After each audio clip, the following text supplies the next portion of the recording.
হয়েছে আমি এদিক থেকে যাইতেছি, আমার সাইডে আমি আসছিলাম, ওই দিক থেকে এই গাড়িটা ব্যান গাড়িটা আইসে আমার বাড়ি দিছে। আমি দেখার পরে একটু সাবাই নিছি, পরে আমার গোসাই তারপরে এইখানে মারছে। আর দুইটা গাড়িতে বাইকের গাড়িতে। কি গাড়ি আসছিল? আমার গাড়ি আছিল ওরা, এইটা ছিল ব্যান। কেউ আহত হয়েছে নি? আহত কইতাম পারি না, এখানে আসছিল বাইকের মধ্যে আসছিল, আহত হয়েছে অনেকে। আমার গাড়ির মধ্যে কিছু হয়েছে না, পুরা দর জানালেই হয়েছে। আমার প্যাসেঞ্জার মেশিনে কিছু হয়েছে না। তুমি কোন থেকে কোন জায়গায় আসলা?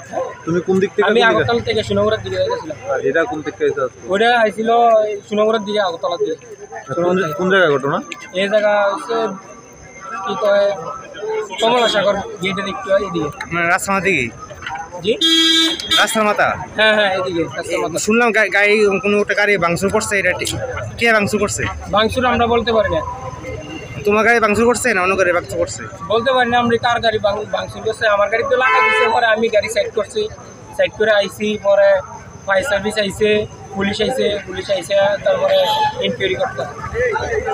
ঘটনা এখানে আমরা আয়া দেখছি যে মারুতি ভ্যান, এই বাইকটারে আর একটা মারুতি গাড়ির মুখোমুখি সংঘর্ষ হয়েছে। ভ্যানটা সম্পূর্ণ দোষ আসলো। বাইকের যে তারা ফ্যামিলি আসলো, তারা গুরুতরভাবে আহত হয়েছে। তাদেরকে আমরা পাবলিক মিল্লাসীরা বিশালগড় হসপিটালে পাঠানো হয়েছে। আর পুলিশ আইসিরা ভ্যান এবং ভ্যানের যে ড্রাইভার আছে তাদেরকে নিয়ে গেছে। আর যে মারুতি গাড়িটা আসলো এটা চালাই নিয়ে গেছে ইয়েতে বিশালগড় থানাতে। বাইকের মধ্যে কতজন ছিল? বাইকের মধ্যে 3 জন ছিল। তারা বর্তমান অবস্থা কিরকম? বাইকের যে চালক আসলো খুবই গুরুতর আহত হয়েছে, মহিলাটাও খুব ব্যথা পাইছে। তাদের কোনো পরিচয় পাওয়া গেছে না, আমরা তাদের কোনো পরিচয় পাইছি না। সম্ভবত তারা দুর্গাপূজাতে বাইরেছে, দুর্গাপূজা দেখার লেগে আগরতলা থেকে বাইরেছে। কারণ নাম্বার প্লেট অনুযায়ী আমরা মানে মনে করছি যে তারা আগরতলা থেকে বেরিয়েছে। ঘটনা কোন জায়গায়? ঘটনা গোকুলনগর রাস্তার মাথা বন্ধন ব্যাংকের কাছাকাছি হয়েছে।